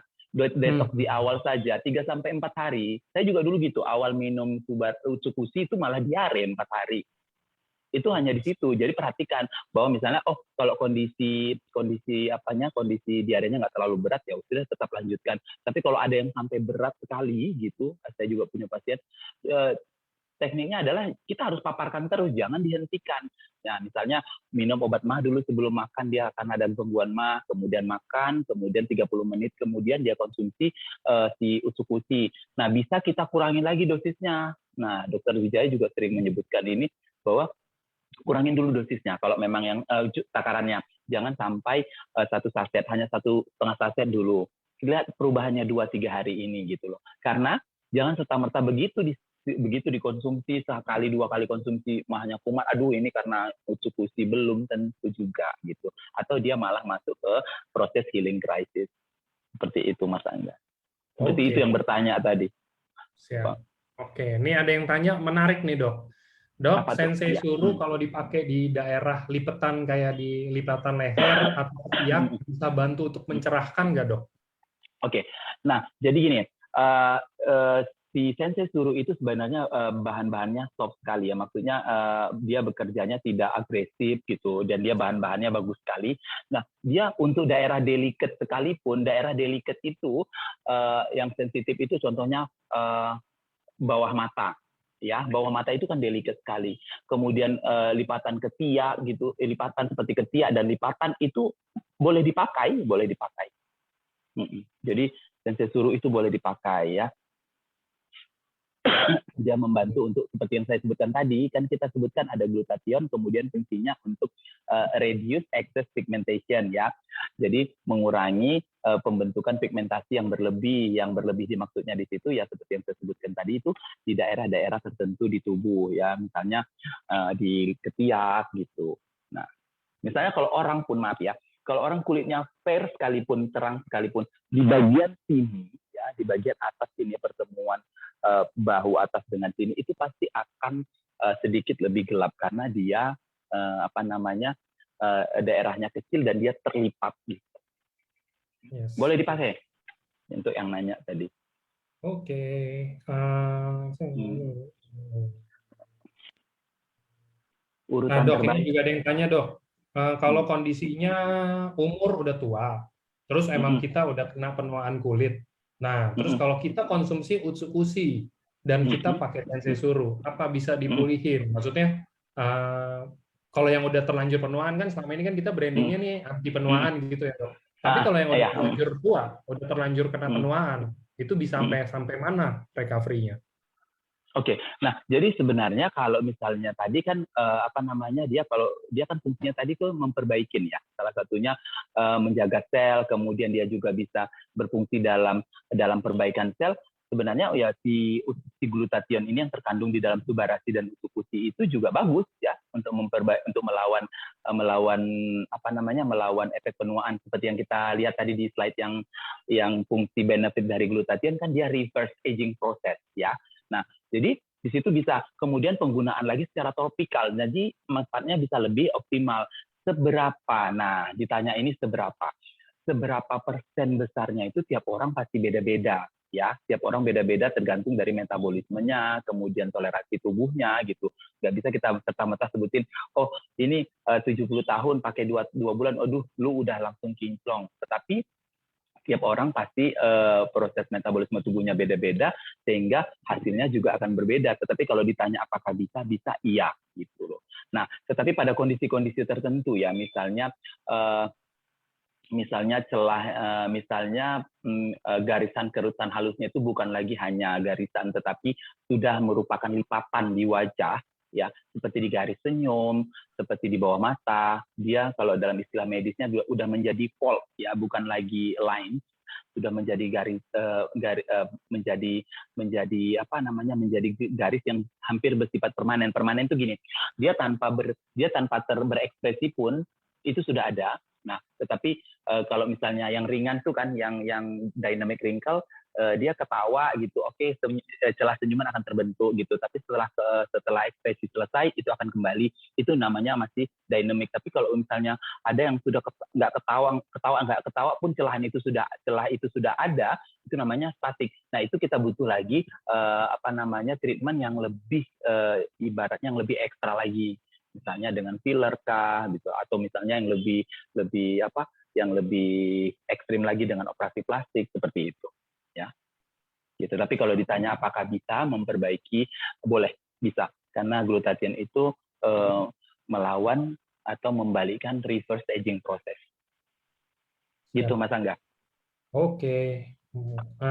Next-nya ada yang tanya lagi ini. Kalau misalkan kan kita selama ini bahas kayak jerawat atau bahas muka brutusan atau apa kayak gitu, itu kan mungkin karena faktor eksternal ya, Dok ya? Iya. Kebanyakan kita bahas tentang faktor eksternal. Tapi kalau misalkan ini ada contoh kasus, katanya dia KB implan, terus mukanya jadi brutusan. Itu otomatis pasti kayaknya karena hormon sih. Iya. Itu Ya, bisa hormonal. dibantu nggak sih, Dok, sama sensei suruh? Jadi gini, dibantu dengan sensor suhu nanti satu membantu perbaikan dari kelembapannya. Karena kan kalau jerawat itu salah satu yang berperan dalam jerawat itu kan adalah proses ekses sebumnya. Jadi kerusakan kelembapannya sehingga sehingga kulit meresponnya mengeluarkan minyak mengeluarkan sebum terlalu berlebihan. Nah, nanti di situ sensor suhu berperan adalah dia memperbaiki kelembapannya. Jadi jadi produksi minyaknya tidak terlalu berlebihan seperti itu, mengembalikannya ke bentuk alaminya. Nah, kemudian pada jerawat itu juga ada inflamasi kan. Nah, jadi inflamasi salah satunya di dalam sensor suhu itu banyak sekali bahan-bahan yang dapat menghambat atau menurunkan atau yang memiliki manfaat anti-inflamatori ya. Salah satunya ada glutathione, ada angelica root extract juga memiliki efek untuk anti-inflamatori. Nah, tetapi kalau dia disebabkan oleh itu hanya bersifat mengurangi. Tetapi karena dia disebabkan oleh KB implan tadi, sebaiknya diganti dengan metode yang lain. Ya, karena jerawat yang terkait hormonal, sebelum kita beresin masalah hormonalnya, jerawatnya tetap akan ada, walaupun misalnya up and down, dia tetap ada. Tetapi misalnya kalau ditanya apakah sensor suhu bisa membantu untuk proses membuat prosesnya bisa menjadi lebih nyaman, bisa. Gitu. Oke. Ya. Oke, ini banyak pertanyaan-pertanyaan bagus banget nih hari ini. Kayaknya harus dipancing, dikasih hadiah dulu baru pertanyaannya bagus banget loh. Dari tadi saya ini sampai bingung mau milih yang mana. Nih dok, ada yang tanya. Kalau untuk alergi, apakah sensor suhu aman dok? Alergi pada kulit ya, Yes. Aman karena dia salah satu paten fungsinya adalah salah satu paten fungsinya adalah antihistamin release ya. Oke. Gitu. Oke. Nah, kalau misalkan gini dok, ini kayaknya sih saya nggak tahu cocok-cocokan. Ini kan sealami-alami sensor suhu ya. Kita kan maksudnya dari bahan yang benar-benar pure 100% alami ya dok. Tapi mungkin ada nggak sih kemungkinan nggak cocok di kulit? Kayak contoh nih, ada contoh kasus dok, ada yang pakai Hanamay dan sensor suhu udah 2 bulanan, tapi jerawatnya tetap banyak. Nah, itu karena nggak cocok atau apa dok? Jadi gini, kalau misalnya kita menggunakan sensor suhu, kemudian ada yang muncul misalnya ada muncul jerawat atau beruntusan, itu harus dilihat lagi. Jadi harus diperhatikan aktivitas sebelumnya. Aktivitas sebelumnya itu maksudnya sebelum menggunakan sensor suhu. Misalnya apa yang digunakan. Misalnya kalau sebelumnya itu menggunakan bahan-bahan yang bersifat obat, termasuk kortikosteroid, ya, kemudian serta-merta kita hentikan dan menggunakan sensor suhu, itu bukan karena kemudian muncul beruntusan, bukan karena si sensor suhunya, karena efek withdrawal-nya. Kalau teman-teman ikut yang sebelumnya, sebelum Zoom ini kayaknya bulan lalu ya, Mas Angga. Nah, saya sudah bercerita mengenai efek withdrawal effect seperti itu. Jadi dia tidak serta-merta dihentikan. Jadi kalau memang selama ini sudah terlanjur menggunakan bahan-bahan yang bersifat obat ya, bersifat obat itu salah satunya racikan ya. Dalam jangka waktu panjang sekali, dalam hitungan tahun ya, dalam hitungan tahun bukan hanya hitungan bulan. Nah, di situ caranya adalah seperti ini. Sebaiknya memang kalau memang tahan dengan prosesnya, hentikan langsung. Jadi proses perbaikan dari sel kulit itu bisa menjadi lebih baik atau lebih cepat. Tetapi kalau memang tidak bisa, kalau memang tidak tahan dengan prosesnya, bisa dengan cara tapering. Tapering itu misalnya penggunaannya selama ini misalnya setiap hari sekarang digunakan menjadi 3 hari sekali atau mulai 4 hari sekali seperti itu. Ya, tetap dibarengi dengan penggunaan sensor suhu. Jadi tidak serta-merta dihentikan. Tapi kalau buat saya yang terbaik itu adalah hentikan langsung kalau memang sudah teman-teman terlanjur. Nah, jadi mungkin di situ. Jadi kalau memang teman-teman merasa, menggunakan sensor suhu langsung ini dia langsung beruntusan atau apa, lihat dulu apa yang dipakai selama ini gitu. Ya. Karena kalau kita bicara beruntusan dan jerawat itu adalah masalah yang sangat-sangat kompleks sekali, termasuk stres juga pemicunya. stres, kemudian beberapa persen juga dipengaruhi oleh makanan, konsumsi makanan, kemudian sebagian besar dipengaruhi oleh faktor kesehatan, faktor kebersihan, seperti itu. Gitu, Oke, Mas Angga. siap. Nah, ini ada yang tanya lagi gini, kalau misalkan kena autoimun, kalau kena autoimun kan kulitnya ada yang jadi belang-belang gitu, Dok. Saudara saya Hmm. ada tuh, kayak Hmm. kulitnya kayak Hmm. bercak-bercak lumayan besar, belang-belang gitu kan. Hmm. Eh, itu bisa dibantu juga, atau kalau kayak begitu harus dari dalam banget? Maksudnya harus dari dalam tubuh atau bisa dari luar, topikal gitu loh. Oke, yang untuk ini ya, yang untuk dia, tapi kasusnya sudah benar autoimun ya, Mas Angga. Betul. Oke, nah jadi kalau misalnya pada kasus autoimun kemudian dia muncul pada kulit, memang tetap harus dari sebenarnya treatment itu kan ada namanya yang oral, topikal gitu. Jadi dari dalam dan dari luar gitu. Nah, misalnya kalau dari luar, misalnya kalau menggunakan menggunakan usukusi boleh, dari dalam menggunakan usukusi saranku boleh, karena imun activating efeknya di situ juga bekerja baik ya. Dan dia menyesuaikan orang ini kelebihan imun, berarti seperti yang kemarin dibahas oleh teman-teman dokter yang lain. Jadi dia bukan serta-merta meningkatkan seperti itu, tidak, dia meregulate ya, menyesuaikan. Nah, kalau dari luar misalnya kulitnya belang, kering, kemudian dia misalnya perih, bersisik seperti itu bisa dibantu dengan topikal. Juga beberapa kemarin teman-teman yang sudah menggunakan pada kasus autoimun, dia menggunakan sensei suru, bahkan pada kasus kalau nggak salah kemarin itu yang sudah menahun apa ya, saya lupa. Ada kasus kulit yang sudah menahun juga, dia menggunakan sensei suru juga. Hasilnya bagus. Hasilnya bagus. Gitu. Oke. Dok, kalau orang yang kulitnya super sensitif, bisa nggak sih? Maksudnya kita gini loh, sebelum dicoba, saya udah tahu nih kulit saya super sensitif.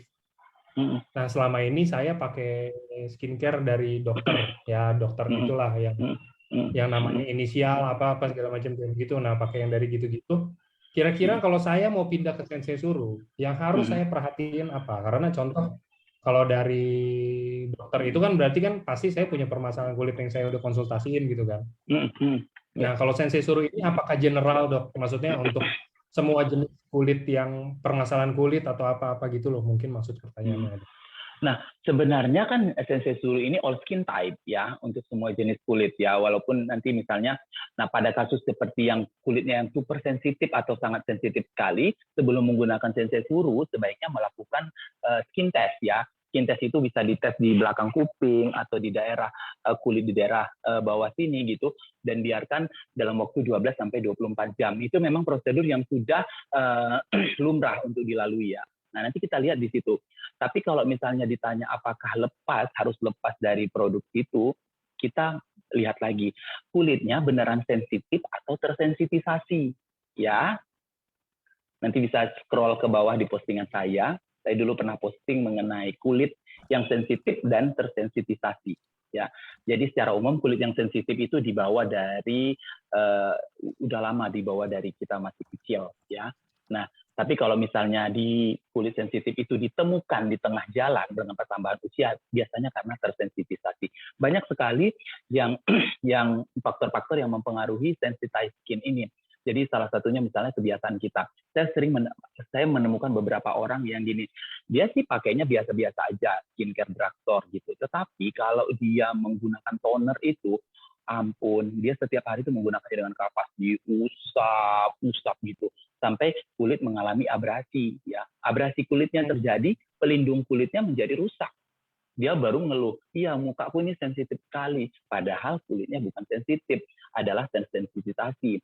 Kemudian kulit yang tersensitisasi itu juga bisa diperoleh misalnya penggunaan bahan obat ya, penggunaan bahan obat dan kortikosteroid ya. Nah, bahan obat itu boleh digunakan sesuai kondisi, ya, sesuai kondisi, kemudian di bawah pengawasan dokter, kemudian bukan untuk jangka panjang, ya, bukan untuk jangka panjang, dan sifatnya adalah treatment, ya, bukan untuk maintenance. Treatment itu tahu ya. Jadi saya mengalami jerawat yang parah, kemudian yang udah grade 2, 3 sampai yang lebih parah, berarti saya membutuhkan antibiotik topikal untuk diresepkan, ya itu akan saya gunakan, tetapi tidak dalam jangka waktu yang panjang. Nah, tapi misalnya muka saya nggak kenapa-kenapa, tapi saya pengen lebih cerah lagi, lebih cerah gitu. Akhirnya kemudian diberikan bahan obat, di situ saya tidak sarankan, ya, karena kulitnya cerah, kemudian dia ingin lebih cerah, dan di situ artinya kan sel-selnya masih normal ya, masih normal. Jangan diberikan sesuatu yang akan merubah struktur dan fungsi dari sel itu secara alamiah. Seperti itu. Seperti itu Mas Angga. Jadi kalau memang kulitnya sensitif, dilihat dulu permasalahannya ada di mana. Kalau memang mau coba, sebenarnya sih itu nggak masalah. Jadi tinggal skin test aja dulu. Ya, Oke. gitu. Nah, ini ada pertanyaan simpel, Dok. Kalau misalkan contoh saya punya baby, saya punya bayi, terus biasa kan kulitnya sering iritasi itu, Dok. Maksudnya kalau kena kayak sering kena pampers lah, apalah kayak gitu ya. Bisa juga nggak sih dipakai sensesuru? Apa nggak boleh? Nah, misalnya kan kulit bayi itu sangat ini ya, maksudnya sangat sensitif sekali gitu loh, sangat sensitif sekali. Kalau saya sih karena ini sifatnya adalah regenerating serum ya, untuk bayi saya belum punya pengalaman untuk itu. Tetapi kalau ditanya apakah mau disarankan, kalau saya sih kalau bayi sih menurutku kalau kita mau skin test terlalu sayang ya, maksudnya kasihan bayinya. Nah, jadi kalau memang dia rush diaper, ya gunakan yang memang untuk produk untuk bayi. Ya. Tetapi kalau misalnya ditanya usianya misalnya sudah katakanlah di atas balita, di atas 5 tahun sampai remaja, it's okay, nggak masalah. Bahkan beberapa pasienku itu yang anak-anak kecil ya, kalau teman-teman tahu, yang anak kecil atau misalnya SMP atau SD yang suka tuh wajahnya kayak putih-putih gitu. Putih-putih kayak panu, tapi bukan panu. Ya, bukan panu. Itu akibat dari kerusakan kelembapan namanya pityriasis alba. Pityriasis alba itu gini, anak kecil itu kan suka gini, ketemu air cuci muka, ya. Ketemu air cuci muka, kemudian di sekolah main bola, panas-panasan. Kemudian begitu mau masuk ke kelas dia ke toilet dulu cuci muka gitu. Nah, itulah dia perubahan yang signifikan dari panas ke dingin itu tadi, itu yang akan menyebabkan kerusakan kelembapan pada wajah. Dia tidak gatal, cuman dia berpulau-pulau di wajah. Nah, jadi itu namanya pityriasis alba, dan terapi dan treatment utamanya adalah antioksidan. Nah, antioksidan yang bisa kita di dalam sensesuru itu juga kaya dengan antioksidan, dan itu bisa digunakan beberapa pasien, anaknya pasien sih sebenarnya menggunakan itu hasilnya lebih baik gitu. Gitu Mas Angga. Tapi kalau untuk bayi tadi saran saya jangan dulu. Gitu. Oke, siap. Gitu. Oke, ini pertanyaan terakhir dan penutup. Ini mungkin ke apa ya bilangnya, penasarannya orang aja sih, Dok. Ini mungkin kan dokter kan sebagai ini, kita bisa bilang dokter ini pecinta skincare lah, maksudnya pemerhati kulit sekali gitu kan. Walaupun mungkin yang dokter tadi udah bilang, iya saya emang bukan lulusan spesialis kulit atau apa gitu ya, Dok ya. Tapi dokter, ini kalau ada pertanyaan gini, kalau misalkan kayak saya ke dokter spesialis kulit, dan teman-teman saya juga rata-rata misalkan ke dokter spesialis kulit juga. Nah, kita dikasih kayak skincare obat gitu ya, Dok ya. Nah, tapi kita rata-rata kalau yang udah pakai pasti kulitnya kering dan ngelupas. Nah, pasti walaupun nggak jelek ya. Nah, kalau kita dari dulu kan yang kita tahu ini kayaknya proses nih. Kalau dokter setuju nggak itu jadi emang pengelupasan kulit itu emang tahapan proses atau emang karena kalau dulu saya bilangnya ya bukannya bilang gimana ya, cuman oh ini obatnya karena obat dari dokter nih keras atau apa emang pasti terjadi pengelupasan, Dok?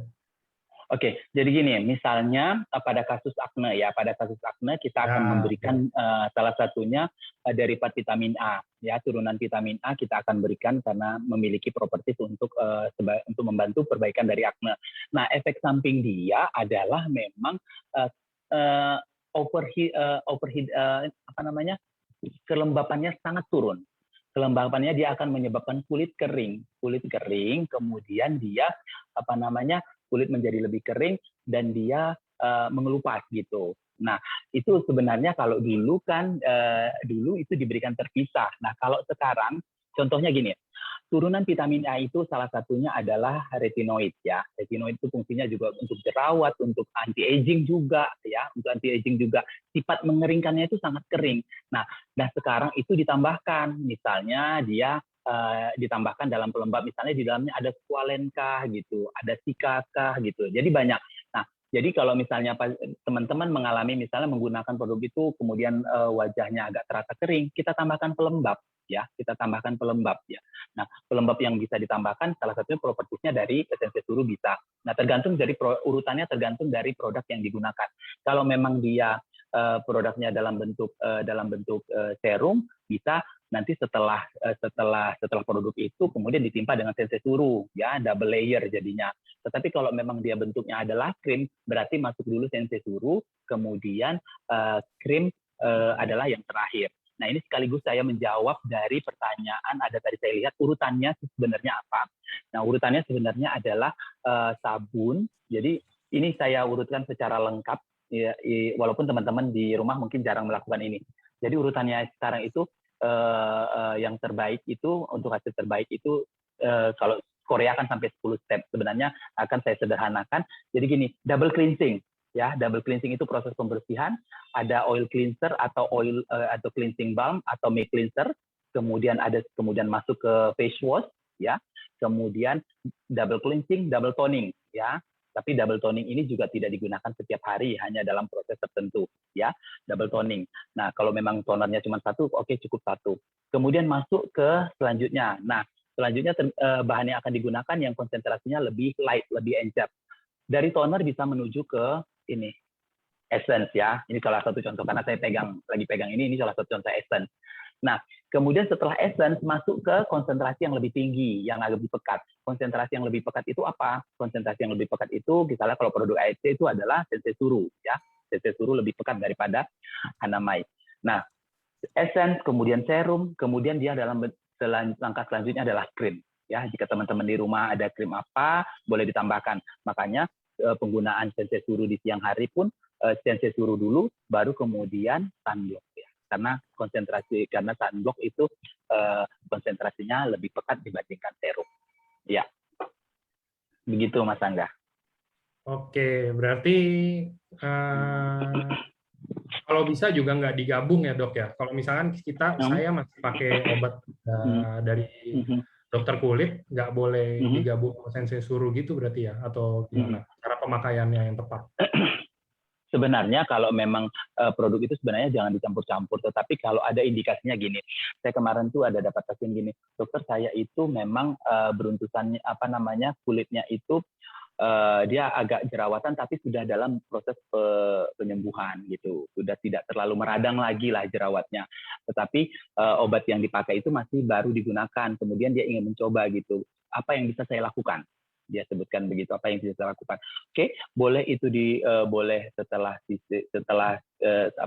sebelum kamu menggunakan krim itu boleh digunakan serum dulu gitu. Jadi untuk mengurangi efek dari keringnya itu sendiri gitu. Dan saya misalnya pada kasus-kasus tertentu juga saya masih menggunakan itu, misalnya saya lagi ada jerawat muncul 1-2 gitu dan saya mau speed up gitu, saya menggunakan bahan obat, walaupun itu saya sangat jarang menggunakannya, tapi secara urutan itu masih bisa untuk ditimpa, tetapi harus kondisi tertentu ya. Nah, tapi yang terbaik adalah pisahkan seperti yang saya sebutkan tadi di awal. Nasihat terbaik saya adalah memang hentikan, tetapi mari bersama-sama bersabar melalui proses withdrawal effect ini gitu ya. Withdrawal effect ini mari sama-sama kita lalui, nanti dia akan menemui titik. Jadi kalau withdrawal effect itu kayak breakout ya, kayak purging ya, seperti itu, beruntusan, jerawatan setelah penghentian satu produk, terutama produk obat yang digunakan dalam jangka waktu panjang gitu Mas Angga. Ya, memang nasihatnya yang terbaik hentikan dulu salah satu di situ. Oke, semoga menjawab ya teman-teman yang bertanya. Soalnya itu pertanyaannya tadi lumayan banyak dok dari atas. mau sampai digabung. bawah. Oke. Oke, kalau gitu udah sih menurut saya tutup aja ya acaranya. Udah nggak ada juga lagi. Oke. Oke.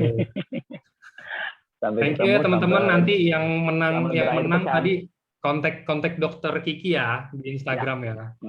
Untuk Oke. kirim alamat biar dikirim ya, Dok. Thank Nanti you. dokter Kiki yang akan kirim sendiri katanya sih tadi dia bocoran ke saya. Thank you. Oke, thank you Dok buat waktunya. Thank you hari ini. sama-sama. Thank you, Mas. Sharingnya Thank keren you. banget. Banyak juga Ya. pertanyaan-pertanyaan bagus Thank you. banget. Sorry kalau saya nggak bisa jawabin satu-satu ya teman-teman, keterbatasan Gak waktu. apa-apa. Oke, Udah thank banyak you juga. membantu Mas Angga. Thank you, Mas Angga. Yes, thank you. Selamat sore Thank you. kalau gitu semuanya. Sehat selalu ya. Sehat terus Dok. Sore. Thank you, Mas Angga. Sore. Thank you.